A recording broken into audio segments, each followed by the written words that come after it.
What's WAPA? You got your run errands, picking up wedding dresses. Marriage.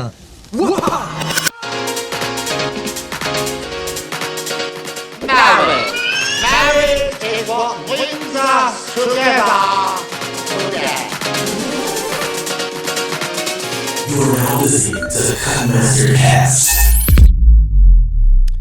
Yo, yo, yo! What is happening, you guys? Welcome back to another round of the Cutmaster Cast, your weekly dose of wedding industry insights. My name is Chris Romero. And my name is Tony Pacheco. What's up, everybody? What's up, you guys? And we are DJs out of Albuquerque, New Mexico with Cutmaster Music. Welcome to episode number 52 of season 2, but I feel like we should start like another name. It's like season 1, episode 2 of live. The live sessions. Right, yeah. So, hopefully the stream is coming through okay for you all, and we got the live sessions looking good, except for here we go. There we go. I got mainframe out. So, still working through the technicalities of doing this live. Yeah. But do we need to change the name too? Like, does it need to be Cutmaster Cast Live? You could put a live on it. I've always heard that like it's good to name your podcast and not have the word podcast in it. But I learned that 6 months into the Cutmaster Cast, so I wasn't about to be like, hey. Right. Well, we don't have pod. Yeah. We're not a pod. Yeah. We're just a cast. Exactly. We're a live cast now. We're a live cast. Cutmaster live cast. Boom. Maybe. We'll see. The wheels are turning. That's I like right. it. We're playing with it. All right. Cool. All right. So once again, welcome back on this pod. We like to look at 3 different areas of discussion, which typically revolve around our weekly events. And then we've got wedding industry tips and hacks. And at the end of every episode, we take it back to the music. Yeah, we do. But we don't do that on the live cast.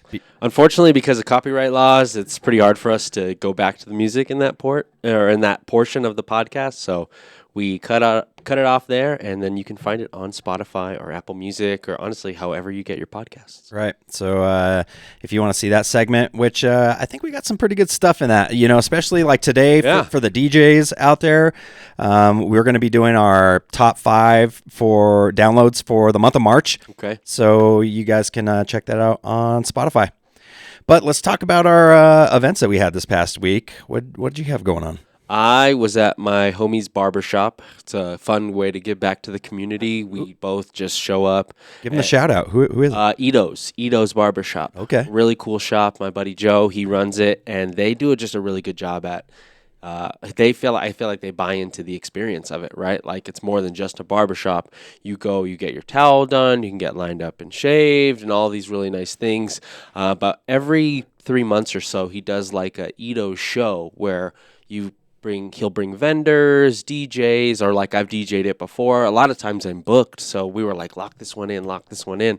And so we DJ it, or I'll DJ it while he has all these different vendors, all these local vendors from around the community, and we just put it on and say, come shop, enjoy, we'll feed you, and it's a good time. So nice. It's a good way for us to give back to the community. Yeah, that's cool. Yeah. Awesome. What about you? Where were you at? Well, I attempted to be online. I didn't have any events this past week, and Oh, wait. I thought you did. No, I did, actually. Okay. So let's start with that first, though. But I did attempt to go online on Friday with The Groove. So I've been trying to do this weekly. I'm not going to be able to get in this week because we've got AAU basketball season starting up, so we got tournaments going on. But I tried to go last week, and the weather. So I'm here, and I started streaming I got maybe 5-10 minutes in, and I thought my laptop had just like shut down on me. And so I'm like scrambling because I was trying something new, actually with this software that we're using here to run this cast with Ecamm. And I thought like my cast had just tanked, right? Like because of the laptop. Software. It was totally the weather. The wind blew, completely knocked out the internet for the building. Oh, jeez. So about 10 minutes in, everything just goes down, and that was it. So we got like 10 minutes into into the stream, and that was it was no good. But on Saturday, we had an event out at Sandia Resort. Yeah. And we did this. This is the second year that we've done this event, and it was the Einstein Gala. Oh, nice. And it's a benefit, I guess, like a fundraiser for the Nuclear Museum here in Albuquerque. Okay. And I don't know, there's probably about like 600 or so people. Pretty big event. And all they do, they bring me in just to be, I call it like radio DJ, Background DJ, it's background, but it's also just having the presence of a DJ. So they put us in the big room at Sandia Resort. They have all of their awards and all of that stuff on the big stage. Nice. And then completely opposite of the room, they set up another mini stage with me on it. And they actually have a dance floor out there. That's cool. I like that. For people afterward. So it's cool. They do a silent auction for the first like hour and a half, 2 hours. Yeah. And we're playing music, but it's actually in the room behind us. And they open up slightly like some of the air wall so the music can somewhat go through. Yeah. But it's so noisy in there you can't really hear the music. And that's not really the focus anyway. That's okay. It's just noise. Yeah. And we have a photo booth in that room. And then they bring everybody into the big room, and I'm providing the vibes, right, as people are walking in. Nice. They do a dinner, but during dinner they also run their awards show. So they're doing that stuff. And then they bring up during one portion of the night, they bring up, I forget what they're called, but basically it's high school students to do like a science experiment. Okay. So so it's kind of cool, right? Nice. So I was prepared, and this is why it's funny. This is why they actually kind of hired us back, and why they really liked us last year is because we talk about on this podcast, on the show, or on previous episodes, the in-between moments, right? Yeah, for sure. So just kind of, I'm always ready if there's like this lull with people walking up to the stage or anything like that, just having some background music going. But I knew when the students were going up there to do their experiment, and they've got like some big screens, and so they got a couple of people with cameras like watching them and stuff. Yeah. But there's just like kind of this lull, right, while they're doing this stuff. Yeah. So I went on and threw little Einsteins on the background. Nice. I started off with that, and you could just see hilarious. people looking at me and bopping. Little Yeah. Play weird science. Well, so I did. So then I followed it up with that. Nice. That's awesome. But I have kind of love like, that. Yeah. So like it was. And they didn't ask you to do that, right? No. Yeah. They had no idea, right? So awesome. it just things like that, and it was fun. And then at the end of it, probably I think they end around 8:15, 8:30 with all of that. Yeah.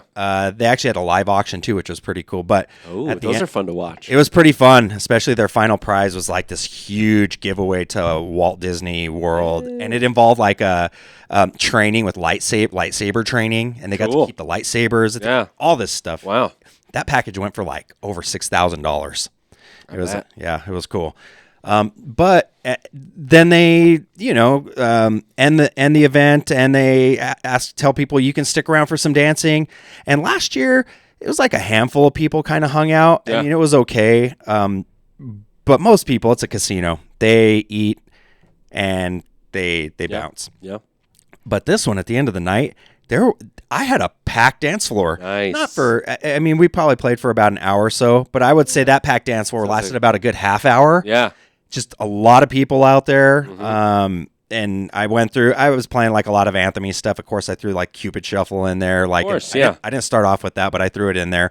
And that's just kind of the stuff that they just, whatever I could do, I knew. Just keep them there as long as I can. That's the goal. So, yeah. And you created a nice little peak, you know what I mean, where people are like, yeah, we dance, and then they ended it. And, right. That's what we talk about a lot, where it's like being strategic about it. You don't have to have a 5-hour open dance to have like a successful open dance party, right? It's just how you do it strategically. So it's good. You know what I'm going to start doing now, though? I don't know why I haven't been doing more of this, but at the end of that night, we smoothed it out. There was like not maybe 10 people, even if that, left in the room, and we ended at 10. So it was a hard stop at 10 o'clock. The night was ending at no matter what at that time. Okay.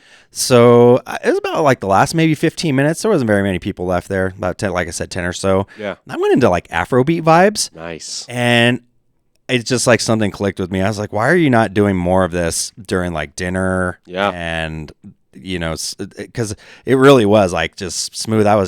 I was digging myself, That's I was hilarious. like, well, it's chill. And you can kind of experiment. There's no really wrong answers at that point. And it was like Afrobeat stuff with like music that we know. Yeah. So there were remixes and mashups with the Exactly. Afrobeat. So I don't know. It just made me think I need to go and start looking at more Afrobeat stuff for like dinner vibes. And that sort of thing. Yeah, and just start revamping the playlist. That was what was cool about Saturday is there really weren't any wrong answers. You just kind of feed the vibe.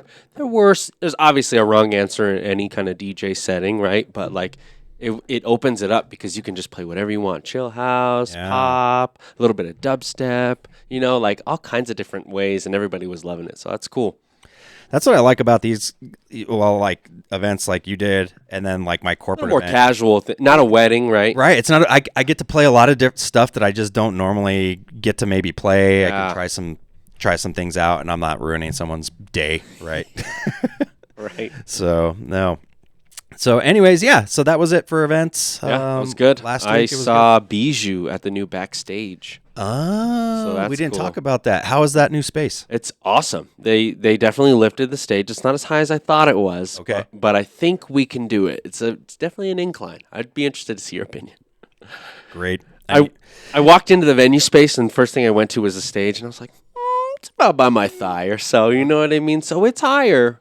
But I think we could, I don't know. So the reason we care about this and what the stage height is we actually have a date in the future where we're going to do our dueling DJ set. So be ready. It's coming, I'll peeps. tell you the date. Go ahead. What it is, though. When is it? So we're going to do that dueling. We're going to do dueling DJs, and they've revamped the space. Yep. All right.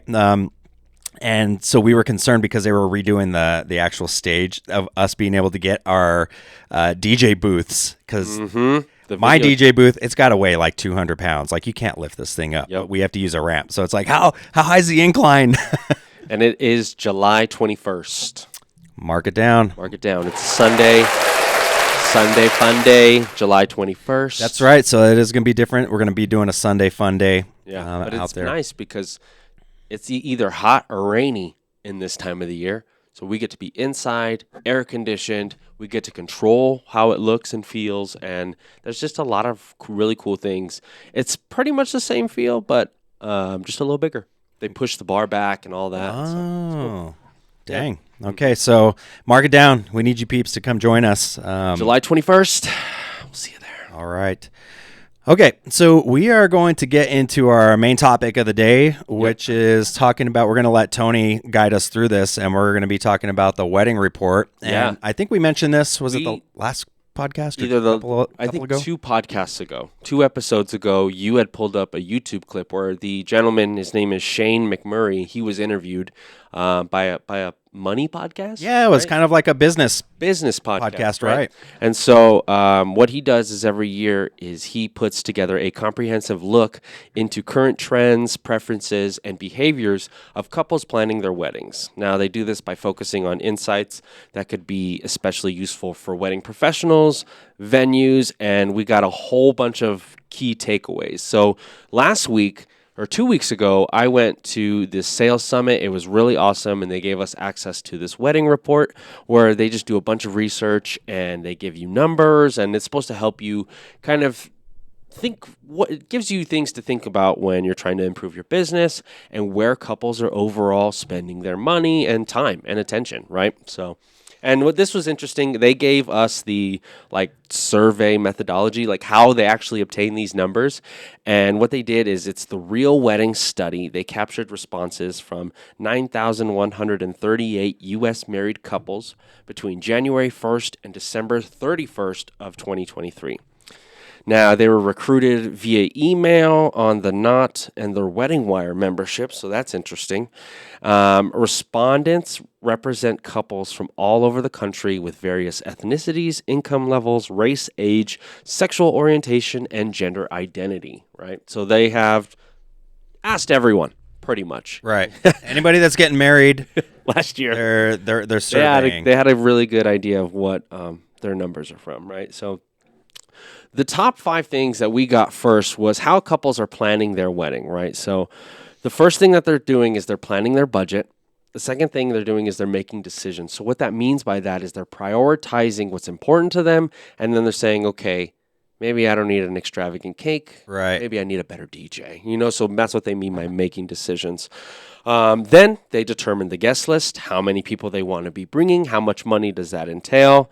Also balancing wants, priorities. That's an interesting thing. I thought that could link a little bit more with making decisions, with balancing wants and priorities. With those of family members. So that's what was another thing, right? We've seen it where parents are influencing the bill. What does that look like, and how do their influences affect the wedding day? Well, and as we're going to probably see later on with the ages, right, how that affects how much budget is going towards these weddings probably as well, right? Because we've found, this report found that we're not seeing as many parents that are paying for weddings. Yeah. So you're right. Like the couples are actually the ones that are making the decisions, and they might have tighter budgets because of that. Yeah. Right. So and they're really. I feel like a lot of couples are focusing on making their day unique. Right. Everyone had their wedding day 50 years ago, 40 years ago, whenever, at 30, 20, whenever they had it, right? But the idea is every wedding is different. But if they're like, oh, mija, we did it this way. This is how the wedding's supposed to be done. Right. And you're like, well, I don't really want to do La Marche at my wedding, right? Something like that is a big one. Right. And then knowing where to start. I think that's a big thing. A lot of couples didn't know where to begin. And places like the Wedding Collective are a really good spot. That's good that people have those resources locally and nationally at like the Knot or whatever. But right. I thought that was interesting to see how they're planning. This is the how. Yeah. This is how they're planning their weddings and basically where they're getting started, right? Exactly. Yeah. Now the next one I really liked these. These are just kind of Gen Z facts, and these are really interesting, I thought. So Gen Z, when we talk about them, they're couples that are going to be aged from 18 to 26. So they are creeping up, right? Oh, yeah. I saw on average it says not on average, but they live on the internet. So it's super important to make sure that you have some kind of internet presence, whatever that looks like. We talk about it all the time. But, these couples that are coming up, they're already 26 or so.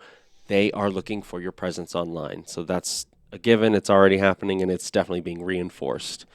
Personalized experiences are a must. That makes so much sense. I mean, people love personalized things, but now it's elevating the napkins. It's making sure all of these different things match my colorway, or like making sure the personalization is really, really in tune there. We talk about that a lot when it comes to music and DJing. Yeah. Like with playlist curation, right? Yeah. So points of the night, like cocktail hour, dinner music.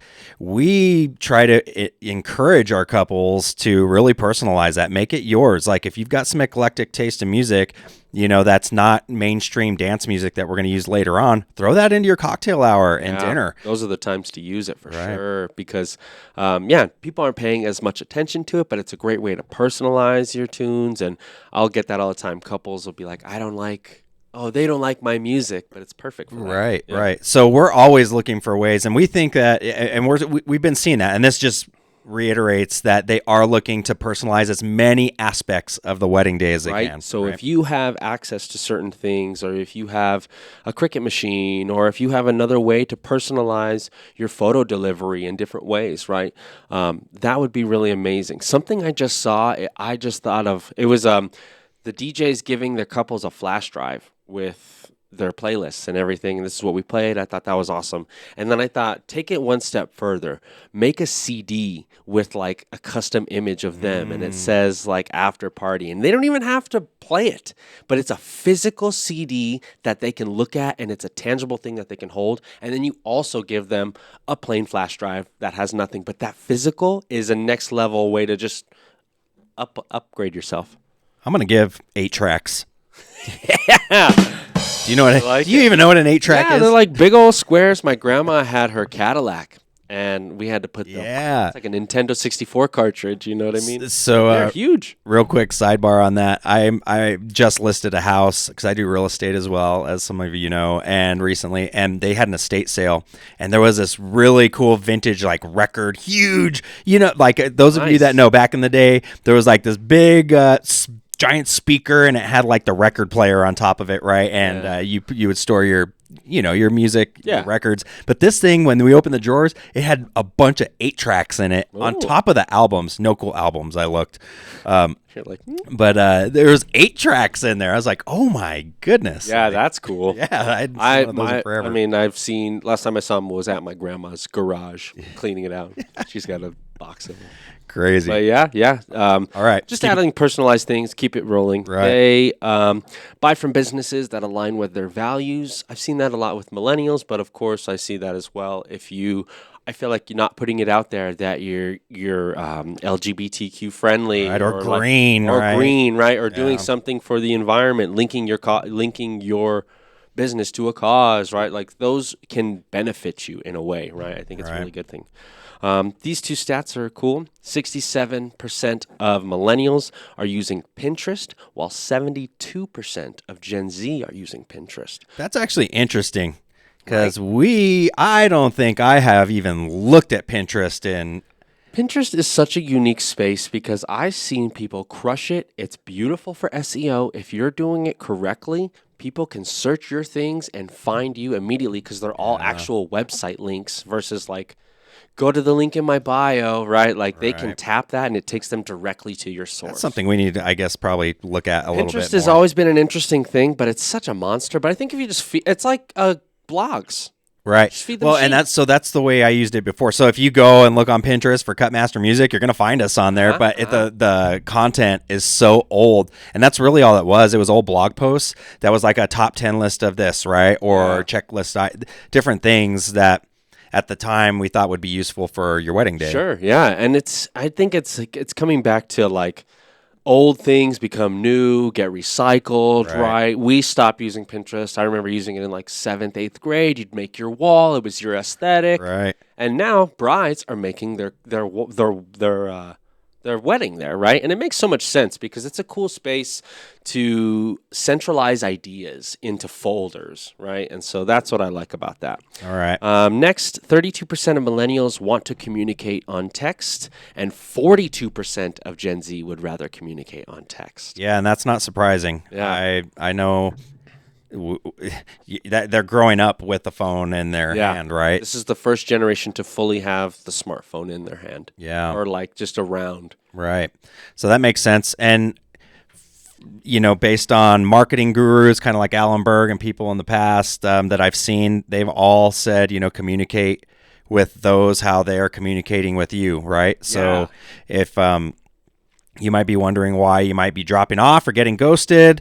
Are you using SMS and text? Yeah. As a vehicle for communication, if they are communicating with you that way. It was happening to me. I had my bride. She's a little younger, which was fine. I was sending her emails trying to get answers on certain songs. Every time I text her, I'd get an immediate answer. Right. And I like text too, so I ain't mad at it. But yeah, it's interesting how pay attention to how they're communicating to you, and then you'll get answers a lot quicker. Right. I like it. So those are just some Gen Z numbers. Gen Z facts. Now, more numbers for you, but these are overall couples. All right, I'm going to put up because I actually have the visual here for us on this one. So let's go to it. There we go, and we can talk about these. Nice. Okay. So today's, I don't know why I looked up there.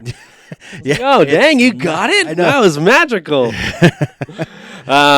So today's couples are on an average of 32 years old. Are we looking at the same thing? Just making sure? Yep. Okay, cool. Yeah. So I've just had the graphic right there. Perfect. So my notes are just not the graphic. Right. Condensed it. Yeah. That's okay. But I just have the graphic, and we're on it too. So, beautiful. Yeah. Okay, so couples are an average of 32 years old. They've actually gone up a little bit. When I heard about this a couple years ago, it used to be like 28, 27. So I think that's interesting. But just like we're seeing, couples are paying more for their wedding on their own, so they're more established in their life later in their career. You know what? And it's interesting. That's got to be a shift. I don't know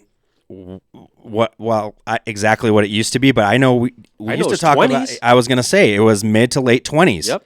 That was the average age of our couples getting married, and now we're into our 30s. So you're right. Like, we're looking at more people that are established. They want to be.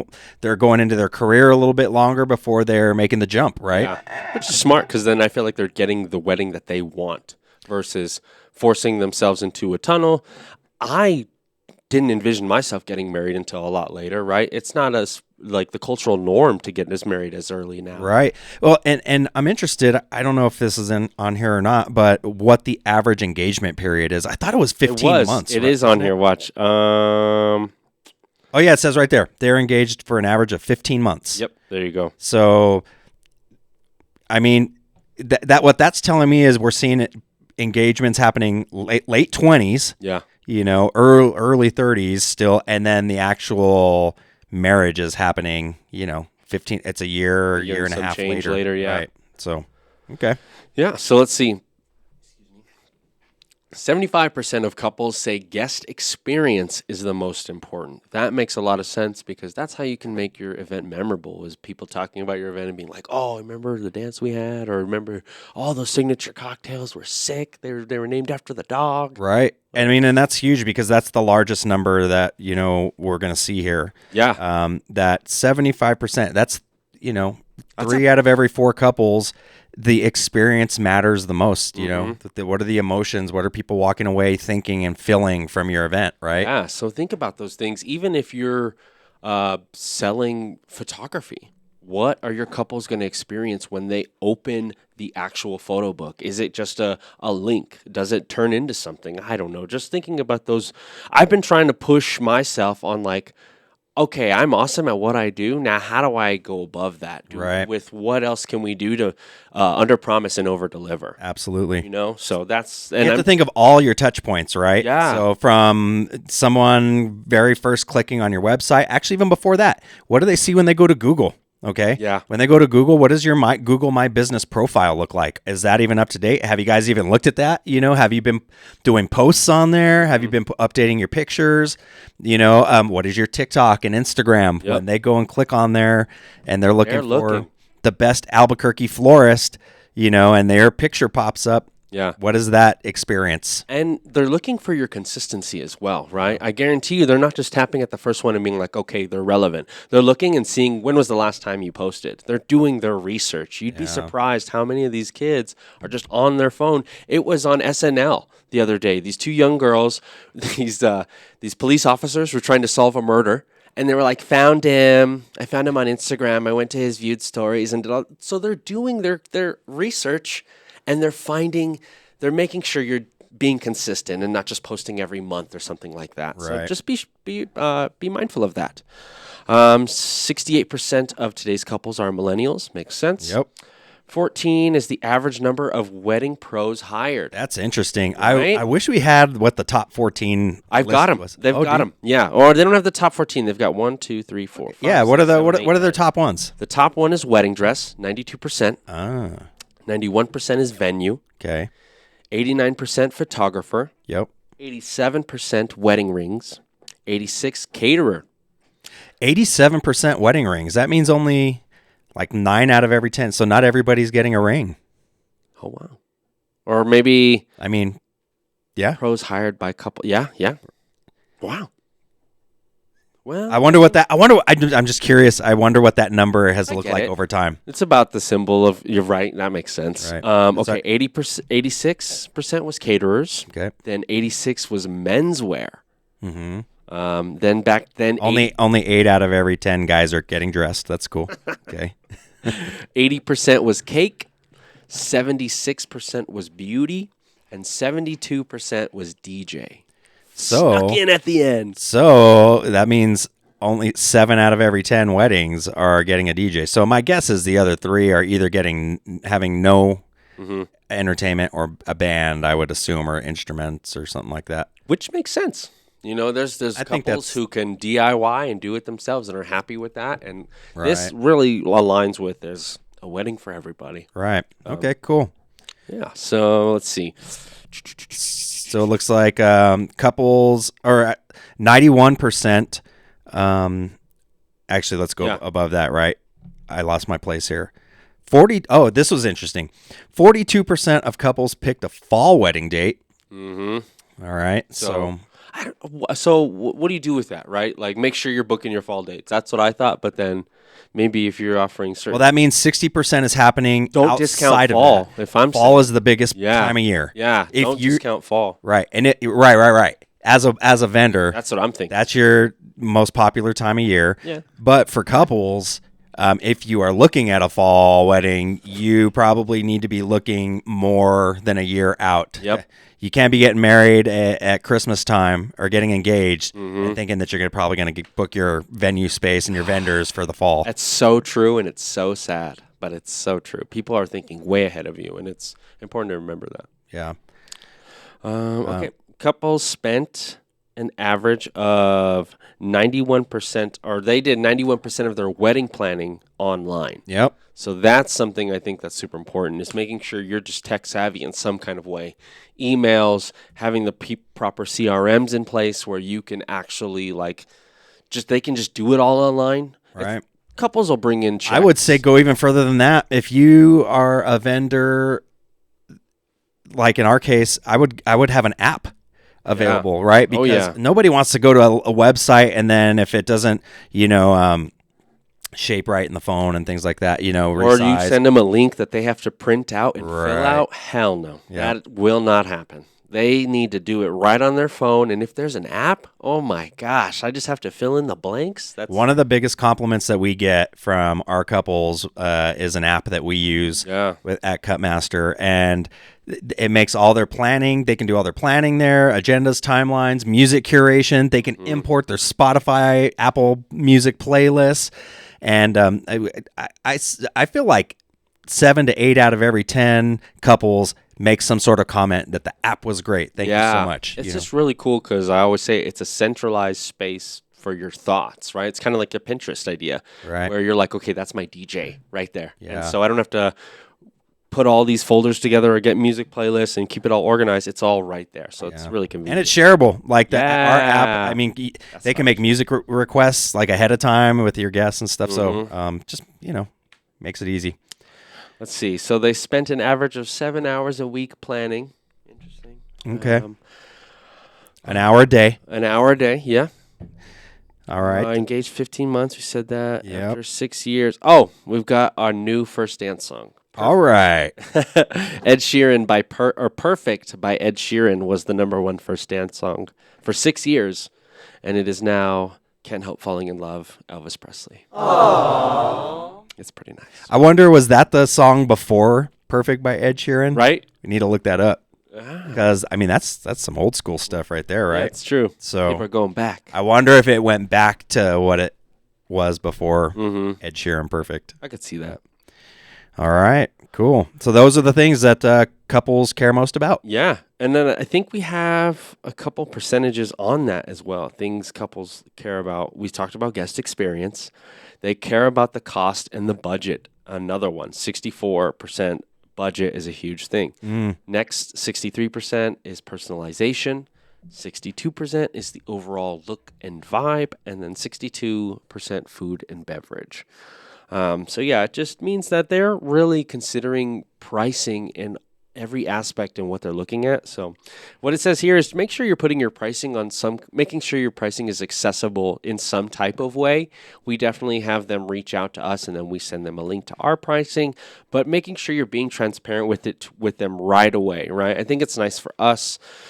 We've found that it's super helpful for us to kind of filter through certain couples and find the right ones that align with us through this process, right? I know a lot of vendors who will put my minimum here, average pricing there, maximum pricing there. Having some type of number for them to wrap their head around is going to help you in the long run for sure. Right. And I'm going to go back to this slide here. Okay. We actually talked about this earlier. These are the top pros that were hired by couples in 2023. So there you can see those percentages. And that you already mentioned this earlier, so I just wanted to share that slide. Nice. There with everyone. Let's go to this final slide here. These are the top wedding trends of 2023. So this is an interesting slide. 91% do a first dance. I love it. I love that they're doing it and they're staying true to it because that is one of the things I feel like will never die. You need your first dance as a married couple. It's a beautiful moment. I could see that always happening. Right. But definitely there's couples who are like, no, we're good. We don't want to be out there. You know, I've seen those as well. So. Yep. Going down the list here, 85% order of the day was ceremony, cocktail hour, then reception. I mean, what other way is there to do it? Well, maybe like we've talked about doing the cocktail of hour before ceremony, so that way you get everybody there ahead of time. So maybe that's just shifting up the order a little bit. 84% of couples created a wedding website. Nice. I feel like most couples that we talk to are doing a website of some sort. Yeah. And then 83% had family friends give toasts. 79% took engagement photos.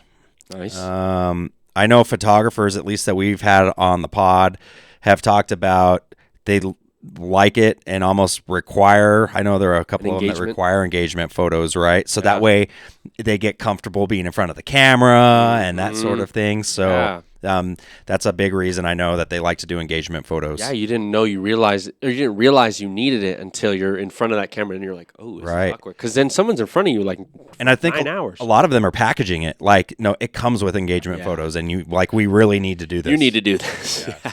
Okay. 73% of guests had specific table assignments. I know, at least from everyone that we talk to, they love having table assignments, or they wish and regretted that they didn't have table assignments, right? Seating charts are a must. I've definitely attended a wedding where we were supposed to sit here and it was a reserved table. There was no reserved sign. We had to get up. There was nowhere to sit. And all 5 of us had to disperse. Yeah. Ooh, so you couldn't even sit with Sindra? No. Well, me and Sindra sat together. But I even had to share my seat. It was kind of weird. Like half your butt cheek was hanging off. Well, it was in Cancun. So I could DJ and MC. Oh, yeah. And so I was sitting there, and then I was like, well, you could sit there, Sindra, and I'll be doing other things, so you're okay. But yeah, and it felt horrible to have to get up and be moved, and the person moving us didn't want to have to say that either. It's bad all the way around. Yeah, right? So I know it's going to be a little bit more on tasking and trying to figure out, oh my gosh, do we sit this person next to that person? Well, this is so stressful. The experience. Yeah. It's exactly. You take on that stress so that your guests can really have a good experience, not have to stress about fighting for their seat. Yeah, it's on. We're fighting. Right? Yeah. Okay. 62% of couples had an open bar. I love it. I wonder what that number how that's shifted over the years. This is our first year of an ongoing annual wedding report day that we're going to have. Mm-hmm. So in 50 years from now, I wonder if they'll have what it'll look like. What's it going to look like? Okay, 62% had a semi-formal affair. Nice. Okay, 56% of couples do a first look. So half. Yeah. 38% of couples included a QR code in their save the dates. Interesting. Getting techie. Yeah. I feel like QR codes have made the comeback. It's weird. Like when they first came out, there was kind of all this I don't know, little hype buzz around it. Yeah. And then I feel like it died off. Yeah. Then nobody was using it, and now it seems like it's COVID had the menus. So they had QRs everywhere, and I feel like that really brought it back, because then you would just have your QR code on a table and be like, oh. And that was the death of the menu. Totally. Now they're coming back. But you're right. QR codes are on everything now, right? You just go up and. I like them. I think they're super convenient, effective, if you know where to place them, right? I saw a TikTok the other day saying, do not put QR codes on your videos on this kind of content that people are putting out. How am I supposed to scan it? Yeah. I'm looking at it on my phone. That's what I've always wondered. I see that all the time, on TikTok or whatever, or people in some group me's and stuff, with sports, Venmo me, here's my QR code. I'm like, well, I'm on my phone. How am I supposed to, right? But a great example is my tip jar. I have both my Venmo and my Square and my Cash App links there, and I get the most tips through there now because nobody carries cash. Yeah. But they have Venmo, so then they just dink. Well, so what I've been doing at events, it depends. It's got to be the right couple and the right time of night. But because of my DJ booth, I will actually do requests through there. And so what I do, here's a little hack for you DJs out there. QR code directly to your Instagram and say, DM me your requests. Because that's how you can maybe start getting some new followers. Oh, right? Yeah, that's smart. So, yeah. And I like it.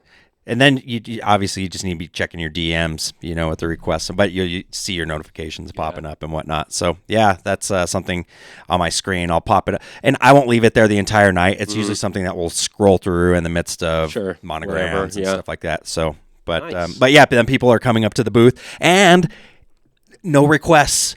They're not actually like in my ear or they're not doing this, right? Yeah. So they're doing this. It's interesting how at like a wedding, that doesn't happen too often. It'll happen. But at kids' dances, man, they don't get it. Nightclubs kind of, but kids' dances. Doing that. Yeah. Play Bad Bunny. Bad Bunny. Face. Paso.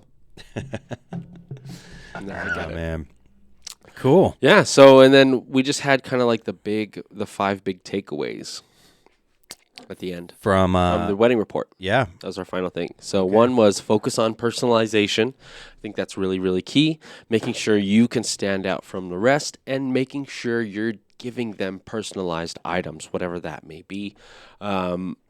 Just making sure you're going above and beyond to making sure all of the experience does have that personal touch.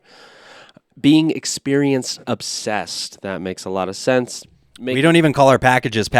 We call them experiences. Yeah, but I think you hit it around the head. Every touch point, from the sale, from before the sale to during the actual interaction, right? What are you doing to really elevate their experience? Whether it's personalizing the planning meetings when they come in, right? I'll put a little welcome and their name and just having that little extra of like, oh, wow, you took the time to do that, right? Personalization, that's all it is. Yep. Next is adopt and be flexible with technology. I think that's never going to die. It's just going to evolve always, so making sure you're in tune with that. The constant challenge I'm noticing in the 10 years I've done this is that age is shifting a little, so that's interesting, but it does stay younger as opposed to older. You know what, though? I'm going to tell you, vendors out there, we talk with a lot of people, and it really is surprising to me on how many will tell us, we'll start talking about TikTok or whatever and using CapCut, and how many people tell us, I really need to do that, or I need to get on that. I need to do better. And it's really surprising to me how many wedding vendors don't do it. Yeah. And don't take apply advantage. Like photographers. You've got these beautiful photos and nobody's seeing them on these platforms, right? Right. Like that social is meant to share your catalog. I think the challenge is you have to now become a video editor. Right. Because everything is moving and you're shooting still images. So figuring out how to deliver those make them move without having that it can be challenging. You know what? So, and I think I'm seeing and the way it feels is as you start creeping up in age, right? So like you're 30. Yeah. I'm 45. Don't at me, people. I'm not old. All right. But as the vendor age gets older, they seem less likely, right? They don't want, just one more thing. How do I keep up with it all? And I know it's tough, but you got to do it. Like if you want events, like we just showed you, this report is telling you where they're hanging out, and where they're finding people. Like you got to do it, Yeah. It's true, and once you can figure out a lot of these things, the systems that they have, I feel like you can start getting a little bit more familiar with the product and the social aspect, and it just becomes a little bit easier. Or you find people, if you don't want to do it personally, you find people that do. Yeah, delegate. Right. Mm-hmm. It's true. And so, I do it. Like I do stuff, but but I'll tell you, like I'm not on TikTok like all the time as much. But here's the thing: I create tons of content that I should probably be throwing up on TikTok as well as Instagram and stuff. Yeah. See, that's where it gets tricky, is trying to make sure we're putting in every single avenue. Right. Yeah, we're so used to Instagram and Facebook and But that's just me personally. But at least I've got like you, Victoria, now Joe, and we've got like the spider, right? The network, the web is out there in all these different areas. The idea is we want them seeing that logo, see events being crushed, and seeing that logo, and be like, okay. Associating that, right? It's like it's just advertising when you think about it. Like when you think, "Oh, I'm thirsty, I want a Sprite," and it's free advertising on top of it. Free. So. We don't pay for any of it. Yep. Okay, keep going. Refine your marketing. Be sure to just make sure you're evolving, changing it, and looking at it at least 6 months to a year every single time because it's always changing. That's something I've learned with marketing is it's always evolving. Like just as soon as you think you've got it down, there's a new way, or it's nope. Now you got to figure out a new way to market it on TikTok with this sound. Now you don't have UMG sounds. Now you've got to figure out a new, different way, right? And who you're marketing to, because obviously now we're marketing to a different couple. This shows it. We're marketing to a 32-year-old couple and not a 27, 28-year-old couple, right? Which could be a little bit different. Definitely. So and then just optimizing your advertising. I think it's saying the same thing, but making use of your free avenues like the Google My Home page, right? Different things like that can allow you to at least be heard and be seen because you're using it and somebody else isn't. So making sure you're just taking advantage of all those avenues. Nice. All right. So yeah, that was pretty good. Pretty good little report. There we go. So, and if you want to get the wedding report, I think, is it theweddingreport.com? Is that right? I think so, yeah. And I know that you can get a free. We condensed it. There's a little bit more in there, but you can get a free version. But if you pay, I think you get a little bit more data and information and stuff like that. So, might be worth checking out. But yeah, cool. That was good stuff. So, are you checking out to see if that's the website? Uh-huh. All right. The wedding report. Yeah. Wedding statistics. Dang. They've got some crazy ones. Yeah, they've got they do a deep dive into a lot of different areas and things. And actually what's nice about the wedding report too is you can look at your state and your market. Obviously a lot of things are market driven, right? Yeah. So what might be important in the New York market may not be as important here and vice versa, right? So they give you a bunch of different stats. There's a free one and then there's like $100 membership to have access to all their numbers. So right. All right, let's keep it moving. You know it. Gonna do it. It's time for the grab bag. Jesus. Hey, we got it. We hit it. Kind of. It's all about hitting the grab bag. We look at each other like, who's gonna go first? Yeah, right. Okay, and then we do it at the same time. And then we're like, okay, who's gonna be offbeat? Yep. Good Lord, people. Okay, so we can actually bring these up now live for you all. So we've got 3 grab bags that we're going to do. I'm going to attempt to do this. Let's see if it plays right away. Let's see what we got. And then we're going to discuss. Okay. And that is not it. I was clicked on the wrong one. Here we go. That's not it either. Hold on. See, I'm learning my workflow here. I meant to start with this. But let's bring up this guy. Nice. The more you spend on your wedding, the more likely you are to get divorced. I'm Mrs. Dow Jones' millennial finance expert, and because I don't want this to happen to you, here are the 6 best ways to save money on your wedding in 60 seconds. Number 1, avoid peak season. Look at months like January, February, and November, and look at days like Sundays and Fridays. Number 2, cut that guest list. Your random second cousins are costing you. Number 3, skip the card stock and send digital invites. Or have fun with it. Send them a cameo of your favorite celeb inviting them to the wedding. Number 4, buy your dress from a trunk show. My friend literally flew to Palm Beach to get her dress at a trunk show, and even though she had to pay for the flight, she still had thousands in savings. Number 5, skip the seated dinner. Either do a buffet or have a cocktail party. You'll save big on servers. Number 6, just have one venue. You'll save on transportation, event costs, and it'll just be less stressful. Tap someone who's getting married, follow for more, and stay rich. The more you... All right. Stay rich. And stay rich. I like it. Yeah, so you don't have to invite that third cousin. So that's one of the things Monica and I we talk about. If we could go back in time, right? It's gonna be 20 years this year. Nice, that's cool. Whew, we're old. But we had I don't know, 250, 300 people at our wedding. And a lot of that is because of the cultural norms kind of built into a Hispanic family, right? You gotta invite your cousin. We have to invite our third, fourth, fifth cousin because that I don't even know. Yeah, right. Right? I've never even seen. I don't know them. And then you've got the family. I call them the wedding and funeral family, right? That's the only time you see them is at weddings and funerals. Yeah, for real. And so that's an easy way to cut costs. Yeah.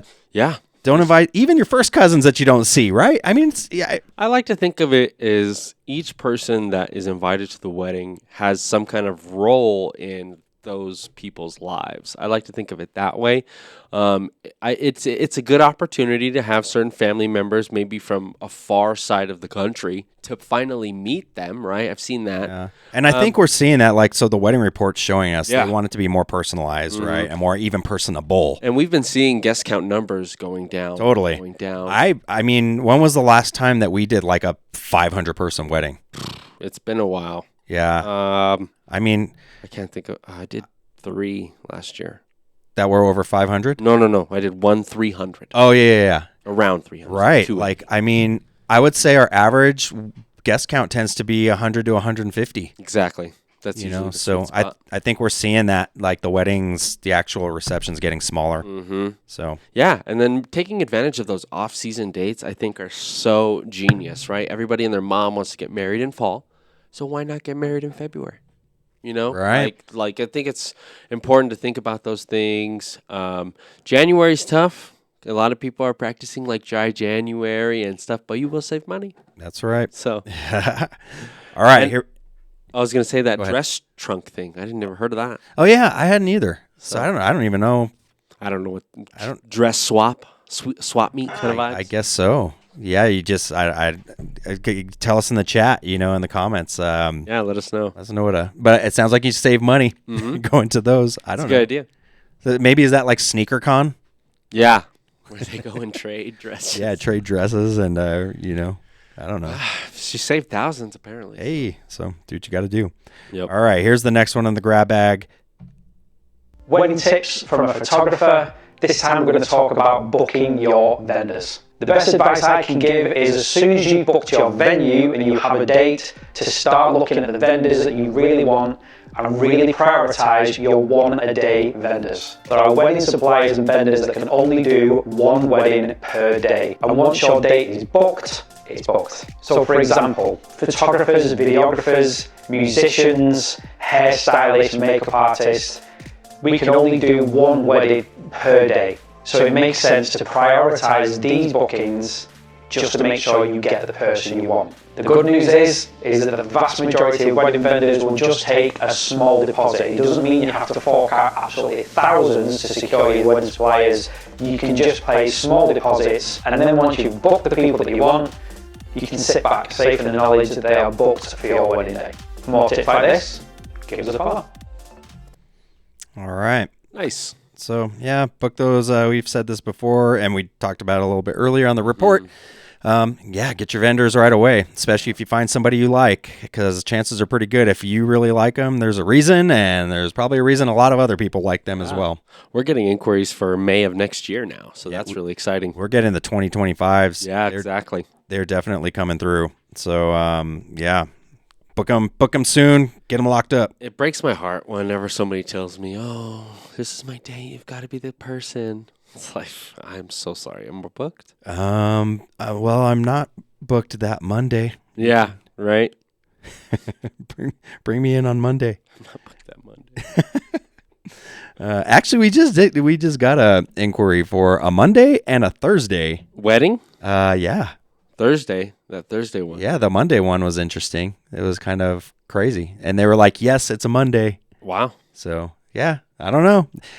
Trying to save money. Save money. For Save sure. money. Yeah. Okay, this is going to be our last grab bag. Nice. Live band versus DJ. I have really strong opinions on this, actually. Okay. I go DJ. I know that's a controversial opinion, Nice. possibly, but here are the reasons. I love rap. I know it doesn't look like it. Hip hop and EDM.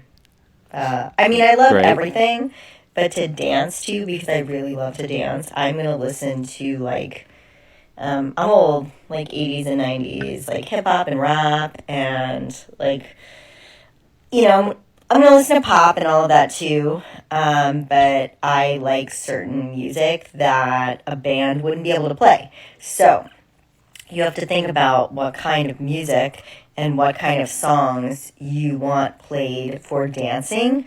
If they're top 40 hits that a band can play really well, then I think a band is okay.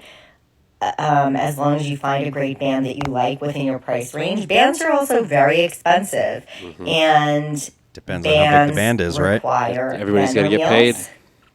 And there's a lot of them. So let's say you have an 8-person band and a sound engineer. That's 9 additional. You even think about the people that need to pay for these people help to the eat. band. Yeah, now it's not the sound cost of a engineer. guest eating, but it is more money versus one DJ. And sometimes the DJ has their own sound guy too. So max 2 people. So you could get an amazing DJ for less money than an 8-person band, and then also not be paying for their vendor meals. Also, bands take breaks, so find out if they're going to, especially if they're have mariachi DJ in bands, between, or just like pop on any 2 sort songs, of break time. playlist. So there's a lot more scheduling issues with bands that I don't love to deal with. I think they have a lot of needs and requirements, They're talented musicians. It just doesn't always work for my timelines. It's a long one. Some bands are very All right, there's still 30 entitled, seconds to this. We're cutting her off. We get it. She likes the DJ. That's right. She likes the DJ. And no, I mean, it makes sense. Went to the wrong thing She's here. saying a lot of the right things, or she's saying a lot of things to think about when you hire a band. If you're really passionate about having a band, please do it. But these are things to think about. Totally. So this is actually pretty relevant to a conversation I just had with a client this past week, because they're actually going to do both, DJ and the band. Love it. Let's go. But here's the issue. Somebody else is paying for it, not them, right? Okay. So they're trying to justify, and I'm having to sell, the other party on having a DJ. Couple sold, people paying it isn't sold yet. Yes. Okay. Exactly. So that's so tough. So I'm having to sell our services, right? Not just to the couple, but now I got to sell it to the aunt over here who's paying for the event, right? And so of course it's your band typically isn't going to MC. They're not going to lead you through everything. Yeah. Limited playlist. Mm-hmm. If you need to change directions, do they have that ability to do that, right? And I love live music more than anybody else out there. I love live music. We're asking what's going to happen during their break. What are you going to do? And so they're going to take a break. There's going to be a 2-hour lull, right? So, right. So, and I think if you can afford to have both, but here's the other thing in this case, space. All right. So in the venue that we're going to be at, where is it? It's at Sandy Event Center, and they're going to have 200 plus people, I believe. So imagine 200 people, that's tight, a band and a DJ. That's so like, I don't know how, and that's what I'm like. So I'm telling the aunt over here, I'm just letting you know, I'll work with anything. It's not a problem. Like, I will figure it out. But I don't know how you're fitting all of us in there. Like, Yeah, I would agree, because the band takes up a lot of real estate. Yeah. And with 200 people, that's almost a full thing. It's full with the DJ. Yeah. I'm like, much less putting a band. And then a dance floor? And a dance floor. Stage? Yeah. What are you going to do? All right. So you got all these visions, but then you don't actually break them down, So it's important to really think about your day and really get a good understanding of layout and overall flow. And because yes, I get it. It's important. You want a DJ and you want a band, but I like having both. But trim the guest count if I had to say anything. Yeah, you got to make some room. You got to make it work. Yeah, So I don't know, and it's just one of those things. You got to prioritize. You have to think about logistics with your space, your venue. These are all things you got to think about. It all sounds great a lot of times up here, but in practice, just like we know, like you're asking a lot. Like this is, I don't know how this is all going to work. Right. So anyways, it's going to be interesting to see. Yeah, we'll see. We booked it. There you go. So what's funny was that it's basically a second sales meeting. The aunt was like, I'm going to go back to him and tell him they don't need the band, you know? And I'm like, I'll do whatever you guys want. I was like, you sold her. You figured out. Oh, she paid deposit and everything on the spot. Dope. Yeah. You know, she's like, they don't need that, you know, and they don't need the band and blah, blah, blah. And I'm like, yeah, you figured out. I'll talk to you next week. Like, let me know what you decide. That's right? hilarious. You're just trying to preach your case, and she can take that with her opinion and form it however she wants. Right. You know, and here's the other thing with bands. Like, bands are great, especially if they're good. But man, I mean, you know, only Bruno sounds like Bruno. Only Michael Jackson sounds like Michael Jackson. Yeah. You know, I'm throwing artists out there, but Beyonce. Salinas only sounds like Salinas. Yeah. You know, so it just, and we can make those, we can read the dance floor, read the group, read the crowd. We can make live turns, right? In real time. Yep. But it's all good. But, all right, cool. So before we end the live portion of the pod here, anything else that we can think of? I'm at Marble tomorrow, Marble West Side. Come hang out. Go hang out. What times? 7 to 10. 7 to 10. Go hang out with Zia at Marble. March Madness. He's going to play for March Madness. He's going to play La Marcha all night long. That would be funny. But yeah, we got basketball playing. Lobos play tomorrow. Let's go Lobos. I think they play at like 1 or so. It's 1:15. Nice. There you go. So that's cool. You don't have to miss the game. But yeah, let's see. Other than that, what else we got going on? I'm going to see Mark Norman on Saturday. Comedian. Okay. Nice. No events this weekend. I'm going to be in gym all weekend long. Nice. Some AAU ball. Yep. So, but cool. All right, you guys. Well, we appreciate you hanging out with us online. Yep. That is going to do it for us on episode 52 of the Cutmaster cast for the live portion of it. We're actually going to get into the back to the music section here in just a moment, and you can see that on Spotify. So have a great week, you guys. And before we get out of here, what do you got? We are planning on doing this. Yes, we're going to try our hardest. You guys know how it is with events. You never know. But we are looking at Thursdays, 11 o'clock Mountain Time. So that is 1 o'clock Eastern, noon Central, 10 o'clock Pacific. Yeah, exactly. I think I got all those right. You got it. Yeah. 11 o'clock our time. Yeah, that's what matters. And try to do this a weekly standing. Every Thursdays at 11. That's what we're trying to shoot for, the Cutmaster live cast. That's right. So feel free to join us, and you guys can make comments on this. I don't see any comments on here now, but feel free to comment during the cast, and we'll bring them in. We can throw them up on the show and try to interact with you guys a little bit too. So totally. Cool. All right. Those of you that are live, we'll see you. Have a great week. We'll see you later.